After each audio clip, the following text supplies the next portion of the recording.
Bienvenidos a El Debate. Hoy nos sumergimos en una de las decisiones financieras, yo diría, más importantes para cualquier persona que quiera invertir su dinero.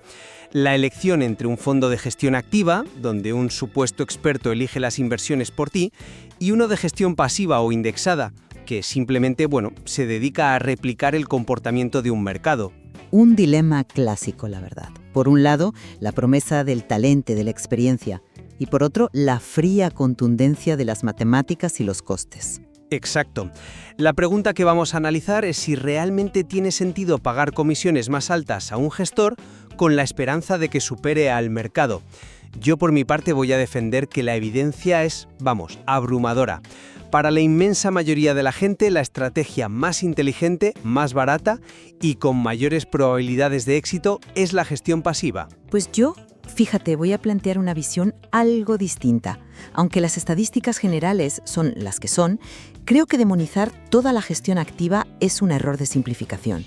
Defenderé que en ciertos mercados, para objetivos muy concretos y sobre todo con una selección muy rigurosa, un buen gestor puede aportar un valor que justifica y con creces su coste. Pues empecemos por la evidencia, que para mí es el punto de partida de todo. Mi argumento se basa en una realidad matemática casi incontestable.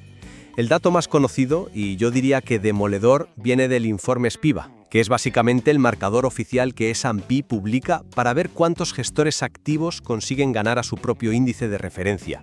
Y los resultados son brutales. En Estados Unidos, en un periodo de 15 años, el 92% de los fondos de gestión activa no lo consiguieron. Vaya dato, sí, es muy potente, sin duda. Y no es algo solo de Estados Unidos, ¿eh? En Europa las cifras son muy parecidas. Un 86% de los fondos no bate a su índice en un plazo de 10 años. Pero es que el problema no acaba ahí. Uno podría pensar, pues me dedico a buscar a ese 8% de gestores estrella. El problema es que esos ganadores casi nunca repiten.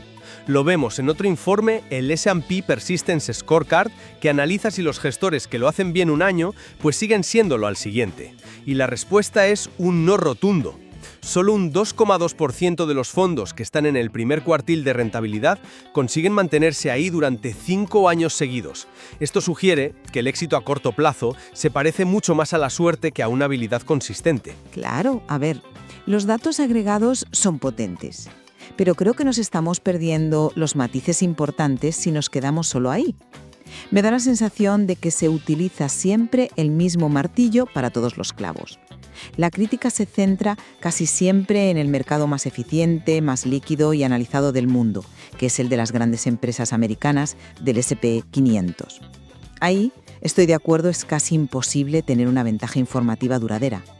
Pero, ¿el mundo de la inversión es solo el S&P 500? Obviamente no, pero es el mercado de referencia más importante. Exacto, de referencia. Pero la gestión activa demuestra su valor precisamente donde los índices no lo cuentan todo. Piensa en mercados emergentes, en empresas de pequeña capitalización, las small caps, o en sectores muy específicos. En estos universos hay menos analistas, la información es más opaca y se crean oportunidades reales para un gestor que haga un trabajo de investigación profundo. Ahí no compites contra miles de algoritmos, compites contra la ineficiencia. Un índice, por definición, no puede explotar eso. Entiendo el argumento de buscar nichos, pero me parece que subestimas un factor crucial, y es que esas estadísticas de fracaso del 92% ya incluyen a todos esos fondos que invierten en small caps o en mercados emergentes.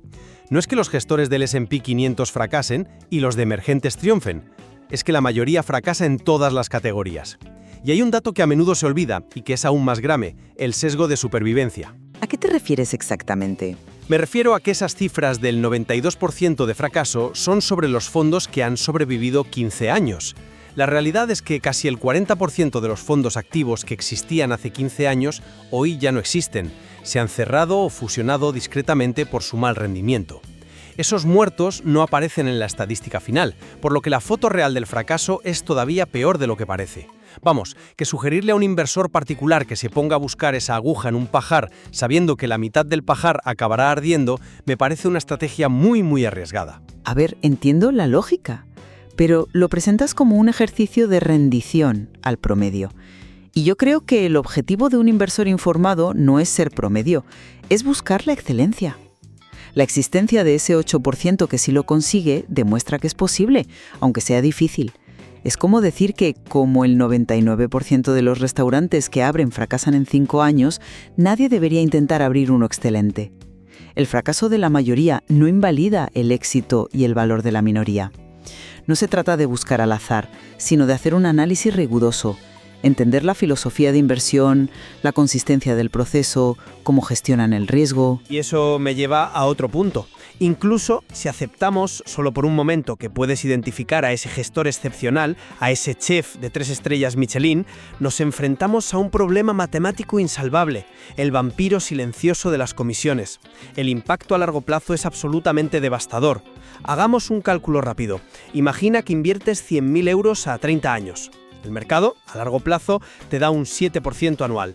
Un fondo indexado te cobra una comisión del 0,1%. Al final de los 30 años tendrías unos 760.000 euros.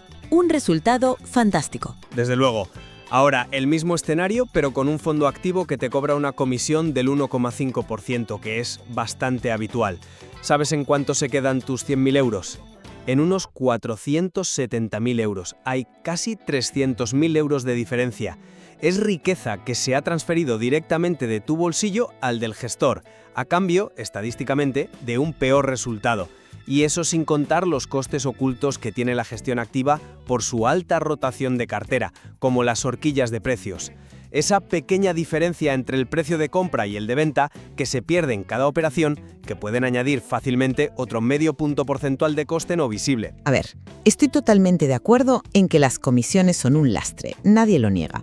Son el primer obstáculo que un gestor activo debe superar. Pero la pregunta no debería ser solo ¿cuánto cuesta?, sino ¿qué valor obtengo a cambio de ese coste? La conversación siempre se centra en la rentabilidad bruta, pero a menudo se olvida la gestión del riesgo. Para un inversor que se acerca a la jubilación, ¿qué crees que es más valioso? ¿Exprimir un 1% más de rentabilidad en los años buenos o evitar el 40% de una caída de mercado como la de 2008? La protección en las caídas es importante, sí, pero muy pocos gestores han demostrado ser capaces de hacerlo de forma consistente. Quizás no de forma perfecta, pero un gestor activo tiene herramientas que un fondo indexado no tiene. Puede aumentar la liquidez, comprar opciones de protección, evitar los sectores o las empresas más sobrevaloradas y peligrosas de un índice. Un fondo indexado, por el contrario, está obligado a comprarlo todo, lo bueno y lo malo. Te garantiza el 100% de la subida, pero también el 100% de la caída. Si un gestor, después de sus comisiones, te da una rentabilidad similar a la del índice, pero con la mitad de volatilidad, no está aportando un valor inmenso. Ese servicio de preservar el capital tiene un precio, y para muchos inversores es un precio que están dispuestos a pagar. Mencionas el valor que supuestamente aportan, pero si los datos demuestran que en agregado ese valor es negativo, la pregunta es, ¿por qué sobrevive una industria tan grande y poderosa? Y la respuesta para mí tiene más que ver con los incentivos del sistema y la psicología humana, que con los resultados para el cliente. Los bancos y asesores financieros ganan mucho más dinero vendiendo sus propios fondos activos que cobran comisiones del 2%, que recomendando un indexado de bajo coste de un competidor. El incentivo está en su beneficio, no en el del inversor. Eso es una generalización un poco cínica, ¿no crees? Es una realidad del modelo de negocio. Y a eso se suman nuestros propios sesgos como inversores. La ilusión de control, que nos hace creer que un experto puede predecir el futuro y navegar las aguas turbulentas del mercado. O el marketing de la industria, que es brillantísimo a la hora de publicitar rachas de éxito a corto plazo, que como ya hemos visto, suelen ser fruto del azar. Es una combinación perfecta para mantener a flote un producto que para la mayoría no funciona. Reducirlo todo a malos incentivos, y ya que los inversores son irracionales, me parece una simplificación excesiva. ¿De verdad creemos que los grandes inversores institucionales, los fondos de pensiones que gestionan el futuro de millones de personas, o los grandes patrimonios familiares que tienen equipos de análisis enormes, son todos víctimas de un marketing engañoso? No digo que sean víctimas, digo que el sistema de incentivos es muy poderoso. Pero ellos siguen recurriendo a la gestión activa, y no por ignorancia. Lo hacen porque buscan estrategias a medida que un índice no puede ofrecer. Buscan diversificación real en activos no tradicionales como el capital riesgo o las infraestructuras. Diseñan estrategias de cobertura de riesgos muy complejas o buscan acceso a mercados privados. Todas esas son funciones inherentemente activas. La gestión activa no es solo un señor intentando batir al SP500, es un universo mucho más amplio de estrategias sofisticadas para objetivos complejos que van más allá del inversor particular medio. La industria sobrevive porque responde a esas necesidades reales. Precisamente esos inversores sofisticados deberían ser los primeros en reconocer la base teórica de todo este debate, que además ha sido reconocida con un premio Nobel. Me refiero a la hipótesis del mercado eficiente de Eugene Fama. Su idea central es que los precios de los activos, sobre todo en mercados líquidos, ya reflejan toda la información públicamente disponible. Si eso es cierto, es teóricamente casi imposible que un gestor pueda obtener una ventaja consistente, porque no hay información infravalorada que descubrir. La inversión indexada es, simplemente, la aplicación práctica y humilde de esa potente idea. La hipótesis del mercado eficiente es un modelo académico brillante, fundamental para entender cómo funcionan los mercados. Pero es solo eso, un modelo. El mapa no es el territorio. Es muy aplicable, como decíamos antes, al mercado de grandes empresas de EV, pero su validez disminuye drásticamente a medida que te alejas de ese centro.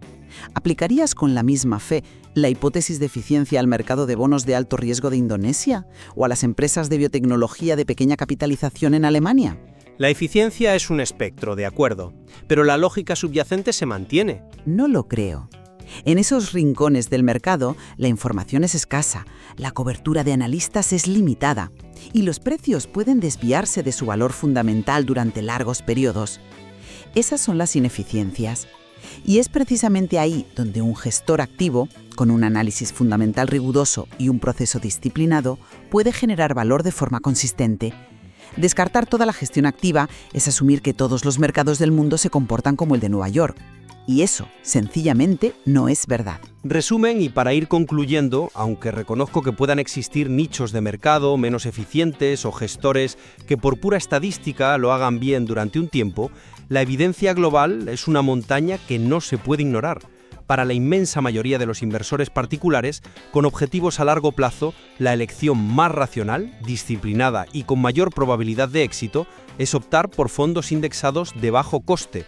En un mundo lleno de incertidumbre, las comisiones son el único factor que podemos predecir y controlar, y minimizarlas es la estrategia más segura. Y yo, para recapitular, sostengo que la gestión pasiva es un punto de partida excelente y una opción perfectamente válida para muchos. Pero no es, ni debe ser, la única respuesta para todos los inversores en todas las circunstancias. La gestión activa conserva un papel fundamental para quienes buscan algo más que el rendimiento promedio del mercado. Una gestión del riesgo más sofisticada, acceso a oportunidades en nichos específicos o la explotación de esas ineficiencias que hemos comentado.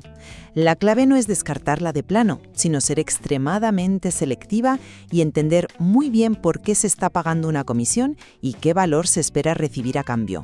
Al final queda claro que no es una simple elección entre bueno y malo. Ambas perspectivas, la verdad, tienen argumentos sólidos. Exacto. Es una decisión que depende de los objetivos, del conocimiento y del perfil de riesgo de cada persona. El material que hemos analizado hoy ofrece los datos y los argumentos para que cada uno pueda tomar una decisión mucho más informada, entendiendo la lógica que hay detrás de cada opción.